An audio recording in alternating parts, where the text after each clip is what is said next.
जय जगन्नाथ बंधुगण यही चैनल रे आपण मानक स्वागत। नमस्कार बंधुगण, जदि आपणकर भी मिथुन राशि होइथाय तेबे वीडियोटी को स्किप न करी शेष पर्यंत अवश्य देखंतु।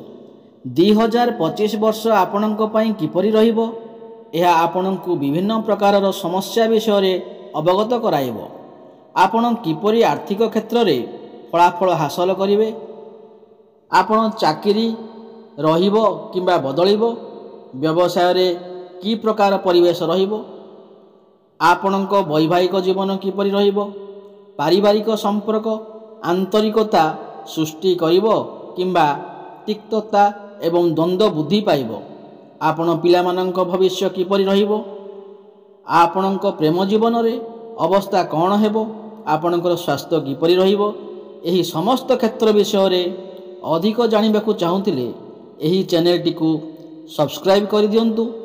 आपण एहा माध्यम रे एक उच्च स्तरर मुक्ति हासिल करि परिबे एवं एक आनंददायक जीवन बिताई परिबे। तेबे बंधुगण 2025 मसीह रे आपणक अवस्था विषय रे एहा आपणक विषय रे कौन भविष्यवाणी करे एवं आपणक जीवन रे कौनसी समस्यार समाधान करने आपणक संपूर्ण भाव रे बुझाइबो, जेपरिक आपण केउं पदक्षेप गुड़िक कार्यकारी करने उचित। यह सहित आपण सचेतन रहबा उचित जे जेतेबेले जीवन अछि सेतेबेले समस्या आसीबो। किछि एपरि समस्या अछि जहाकु सामना करिबा कष्टकर, तेणु एही वीडियो माध्यम रे सबु समस्यार समाधान खोजी बाहर करि परिबे, जहा आपणकु आपणकर समस्यार समाधान प्रदान करिवो। तेबे आसंतु बंधुगण से गुड़िक अधिक विस्तृत भाव रे जानिबा एवं देखिबा 2025 वर्ष आपणकु किपरि प्रभावित करिवो। जदि आपणक भी मिथुन राशि होइथाय एवं आपण जदि माँ दुर्गा को एवं जगन्नाथ को सच्चा हृदय रे भक्ति करुथांती, विश्वास करथांती, तेबे एही वीडियोटी को लाइक करी कमेंट बॉक्स रे जय जगन्नाथ जय माँ दुर्गा अवश्य लिखि दियंतु। देखंतु पूर्वरु आपणकर स्वास्थ्य खराब रहुथिला, धन जनित समस्या देखा देउथिला, आपण ऋण नेउथिले किंतु ऋण सुझी पारु नथिले, ऋणर भार आपणक उपरे बढ़ी जाइथिला, गृह परिवार रे खुशीर वातावरण नथिला, शिक्षा क्षेत्र रे समस्या देखा देउथिला, आपणकर खर्च बढ़ी चलीथिला, समाज रे आपणकर मान सम्मान नथिला, आपणकु चाकरी प्राप्त होई पारु नथिला, संतान संतति पई आपण चिंतित थिले, प्रेम जीवन रे मध्य समस्या देखा देउथिला, व्यापार वाणिज्य रे मध्य लॉस हेउथिला।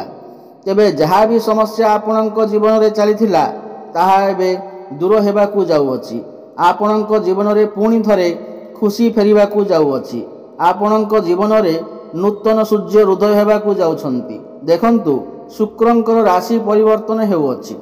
शुक्र जी कि धनर कारक ग्रह, शुक्र ग्रह को माँ लक्ष्मींकर स्वरूप माना जाय थाए।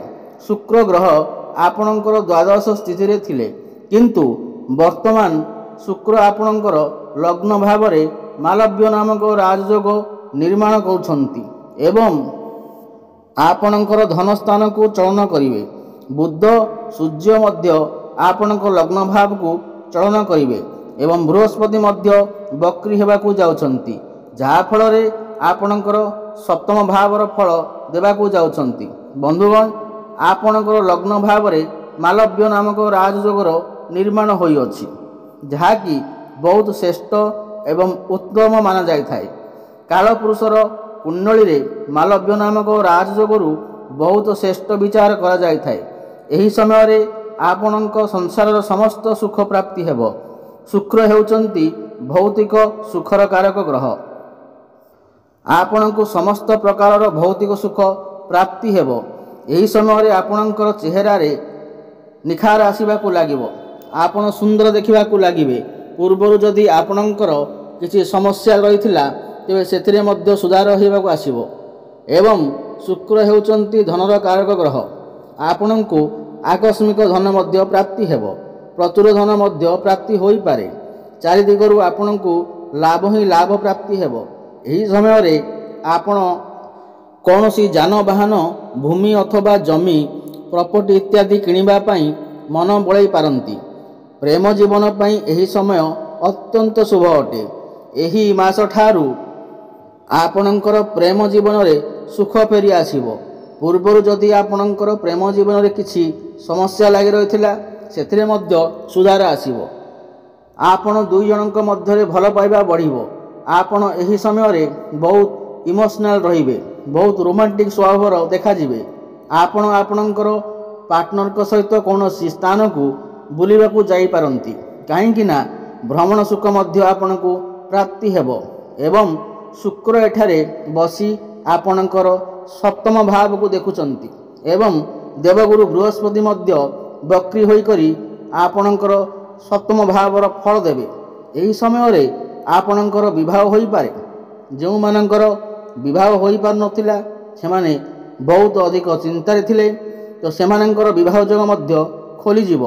ବିବାହ ପ୍ରସ୍ତାବ ଘରକୁ ଆସିପାରେ ଏବଂ ଫାଇନାଲ ମଧ୍ୟ ହୋଇପାରେ ଏବଂ ଆପଣଙ୍କର ଭଲ ପାଇବା ବିବାହର ରୂପ ମଧ୍ୟ ନେଇପାରେ। ଏବଂ ସପ୍ତମ ଭାବ ଡେଲି ଇନକମର ଭାବ ହୋଇଥାଏ, ବେପାର ବାଣିଜ୍ୟର ଭାବ ହୋଇଥାଏ, ବୈବାହିକ ଜୀବନରେ ଭାବ ହୋଇଥାଏ। ତ ଏହି ସମୟରେ ଆପଣଙ୍କର ଡେଲି ଇନକମ୍ ବଢ଼ିପାରେ। ବେପାର ବାଣିଜ୍ୟ କ୍ଷେତ୍ରରେ ଆପଣ ବହୁତ ଅଧିକ ଉନ୍ନତି କରିବେ। ଆପଣ କୌଣସି ନୂତନ ବେପାର ମଧ୍ୟ ଆରମ୍ଭ କରିପାରନ୍ତି। ବେପାର କ୍ଷେତ୍ରରେ ଆପଣଙ୍କର ଗ୍ରାହକ ବଢ଼ିପାରନ୍ତି। ଡେଲି ଇନକମ୍ରେ ବୃଦ୍ଧି ଆସିବ। ଆପଣ ପଇସା କିଛି ରୋଜଗାର କରିପାରିବେ, ସଞ୍ଚୟ ମଧ୍ୟ କରିପାରିବେ। ବୈବାହିକ ଜୀବନରେ ମଧ୍ୟ ଖୁସି ଫେରି ଆସିବ। ବୈବାହିକ ଜୀବନ ଯଦି କିଛି ସମସ୍ୟା ଚାଲୁଥିଲା, ତେବେ ସେଥିରେ ମଧ୍ୟ ସୁଧାର ଆସିବ। ମଧୁର ସମ୍ପର୍କ ସ୍ଥାପନ ହେବ। ଆପଣ ଦୁଇ ଜଣ ମିଶି କିଛି ଫ୍ୟାମିଲି ପ୍ଲାନିଂ କରିପାରନ୍ତି ଏବଂ ଯେଉଁମାନେ ସନ୍ତାନର କାମନା ରଖୁଥିଲେ, ତ ସେମାନଙ୍କୁ ମଧ୍ୟ ସନ୍ତାନ ସୁଖ ମଧ୍ୟ ପ୍ରାପ୍ତି ହୋଇପାରେ। ଆପଣ ଦୁଇ ଜଣଙ୍କ ମଧ୍ୟରେ ତାଳମେଳ ଭଲ ରହିବ। ଆପଣଙ୍କର ଲାଇଫ୍ ପାର୍ଟନରଙ୍କର କ୍ୟାରିୟରରେ ମଧ୍ୟ ଗ୍ରୋଥ ଆସିବ। ସମାଜରେ ଆପଣଙ୍କୁ ମାନ ସମ୍ମାନ ପ୍ରାପ୍ତି ହେବ ଏବଂ ଏହାପରେ ଶୁକ୍ର ଆପଣଙ୍କର ଦ୍ୱିତୀୟ ଭାବ ଧନ ଭାବକୁ ଚଳନ କରିବେ ଏବଂ ବୃହସ୍ପତି ଶୁକ୍ରଙ୍କୁ ଦେଖିବେ। ତ ଧନ ପାଇଁ ଏହି ମାସଟି ଅତ୍ୟନ୍ତ ଶୁଭ ଅଟେ। ଏହି ମାସ ଠାରୁ ଆପଣଙ୍କୁ ଆକସ୍ମିକ ଧନ ପ୍ରାପ୍ତି ହେବ। ଚାରିଦିଗରୁ ଲାଭ ପ୍ରାପ୍ତି ହେବ। ପାରିବାରିକ ସୁଖ ପ୍ରାପ୍ତି ହେବ। ଘର ପରିବାରରେ ଆପଣଙ୍କୁ ମାନ ସମ୍ମାନ ପ୍ରାପ୍ତି ହେବ। ଶନି ଆପଣଙ୍କର ପଞ୍ଚମ ଭାବରେ ବସି ଲାଭ ଭାବକୁ ଦେଖୁଛନ୍ତି, ଏକାଦଶ ଭାବକୁ ଦେଖୁଛନ୍ତି, ତ ଆପଣଙ୍କୁ ଲାଭ ପ୍ରାପ୍ତି ହେବ। ଆପଣଙ୍କର ଗୋଟିଏ କୌଣସି ବଡ଼ ଇଚ୍ଛା ପୂର୍ଣ୍ଣ ହୋଇପାରେ। ବିଦ୍ୟାର୍ଥୀମାନଙ୍କ ପାଇଁ ଏହି ମାସ ଠାରୁ ସମୟ ଅତ୍ୟନ୍ତ ଶୁଭ ଅଟେ। ସେମାନେ ସେମାନଙ୍କର ଶିକ୍ଷା କ୍ଷେତ୍ରରେ ବହୁତ ଉନ୍ନତି କରିବେ। ଏହି ମାସ ଠାରୁ ଯଦି ଆପଣଙ୍କର କିଛି ପରୀକ୍ଷା ଥାଏ, ତେବେ ସେଥିରେ ଆପଣ ନିଶ୍ଚୟ ଉନ୍ନତି କରିବେ। ଆପଣ କୌଣସି ଉଚ୍ଚଶିକ୍ଷା କରିବା ପାଇଁ ବାହାରକୁ ଯାଇପାରନ୍ତି କିମ୍ବା କୌଣସି ସ୍ଥାନରେ ଆଡ଼ମିସନ୍ ନେଇପାରନ୍ତି ଅଥବା କୌଣସି ଫର୍ମ ଫିଲ୍ଅପ୍ ମଧ୍ୟ କରିପାରନ୍ତି। ଶୁଭଫଳ ପ୍ରାପ୍ତି ହେବ। ଆପଣଙ୍କର ମନ ପାଠପଢ଼ାରେ ଲାଗିବ। ଆପଣଙ୍କ ଜ୍ଞାନ ବଢ଼ିବ ଏବଂ ବୁଦ୍ଧି ବଢ଼ିବ। ଜ୍ଞାନ ଏବଂ ବୁଦ୍ଧି ବଳରେ ଆପଣ ବହୁତ ଉନ୍ନତି କରିବେ। ଦେଖନ୍ତୁ, ମଙ୍ଗଳ ଆପଣଙ୍କ ଭାଗ୍ୟ ଭାବରେ ଅବସ୍ଥାନ କରିଛନ୍ତି ଏବଂ ଭାଗ୍ୟ ଭାବରେ ଅଧିପତି ବୁଧ ଆପଣଙ୍କ ଉଚ୍ଚ ସ୍ଥାନରେ ଅଛନ୍ତି।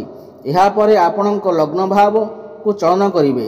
ଏହାପରେ ଆପଣଙ୍କ ଭାଗ୍ୟ ବହୁତ ଭଲ ରହିବ ଓ ଭାଗ୍ୟର ସାଥ ମିଳିବ ପ୍ରତ୍ୟେକ ଦିଗରୁ। କମ୍ ପରିଶ୍ରମରେ ଆପଣ ବହୁତ ଅଧିକ ସଫଳତା ମିଳିବ। ଭାଗ୍ୟ ବଳରେ ଏହି ସମୟରେ ଆପଣ ବଡ଼ ଇନଭେଷ୍ଟମେଣ୍ଟ କରିପାରନ୍ତି କିମ୍ବା କୌଣସି ବଡ଼ କାର୍ଯ୍ୟରେ ଆରମ୍ଭ କରିପାରନ୍ତି। ଆପଣଙ୍କ ମନ ଧର୍ମ ଆଡ଼କୁ ଅଗ୍ରସର ହୋଇପାରେ। ଆପଣ କୌଣସି ଧାର୍ମିକ ସ୍ଥାନକୁ ଯାତ୍ରା କରିପାରନ୍ତି। ସାମାଜିକ କଲ୍ୟାଣ କାର୍ଯ୍ୟରେ ଆପଣ ମନୋଯୋଗ ଦେବେ। କ୍ୟାରିୟର କ୍ଷେତ୍ରରେ ମଧ୍ୟ ଆପଣ ବହୁତ ଅଧିକା ଉନ୍ନତି କରିବେ, କାହିଁକି ନା ମଙ୍ଗଳ ଆପଣଙ୍କ କ୍ୟାରିୟର ଭାବକୁ ଚଳନ କରିବେ। କ୍ୟାରିୟର ଭାବରେ ଆପଣଙ୍କ ସାହସ ଓ ପରାକ୍ରମ ବଢ଼ିବ। ସାହସ ଓ ପରାକ୍ରମ ବଳରେ ଆପଣ ସବୁ କାମ ସୁରୁଖୁରୁରେ କରିପାରିବେ। ପ୍ରମୋସନ୍ ହେବାର ମଧ୍ୟ ଯୋଗ ବନୁଅଛି। ଯେଉଁମାନଙ୍କ ପାଖରେ କୌଣସି ଚାକିରି ବାକିରି ନାହିଁ, ସେମାନଙ୍କୁ ନୂତନ ଚାକିରି ପ୍ରାପ୍ତି ହେବାର ସମ୍ଭାବନା ଅଛି।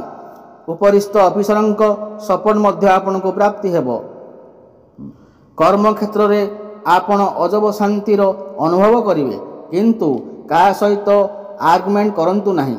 କଥାର ସମାଧାନ ଶାନ୍ତି ଉପାୟରେ କରନ୍ତୁ, ନଚେତ୍ ଆପଣ ଅସୁବିଧାରେ ପଡ଼ିପାରନ୍ତି। ଆପଣ ନିଜ କର୍ମକୁ ନେଇ କୌଣସି ବାହାର ଜାଗାକୁ ଯାତ୍ରା କରିପାରନ୍ତି। ବିଦେଶ ଯିବାର ଯୋଗ ବନୁଅଛି। ବିଦେଶରେ ରହୁଥିବା କାର୍ଯ୍ୟରତ ଲୋକଙ୍କ ପାଇଁ ଏହି ମାସଠାରୁ ଅତ୍ୟନ୍ତ ଶୁଭ ଅଟେ। ସେମାନଙ୍କୁ ଲାଭ ପ୍ରାପ୍ତି ହେବ। ଭାଇ ଭଉଣୀଙ୍କ ସପୋର୍ଟ ଆପଣଙ୍କୁ ଲାଭ ହେବ। କୋର୍ଟ କଚେରୀରେ ଚାଲିଥିବା ମାମଲା ଆପଣଙ୍କ ସପକ୍ଷରେ ଯାଇପାରେ। ଆପଣ ଏହି ସମୟରେ ଯଦି ଋଣ ନେବାକୁ ଚାହୁଁଛନ୍ତି ତାହେଲେ ନେଇପାରିବେ। ଏଥିରେ କୌଣସି ଅସୁବିଧା ନାହିଁ।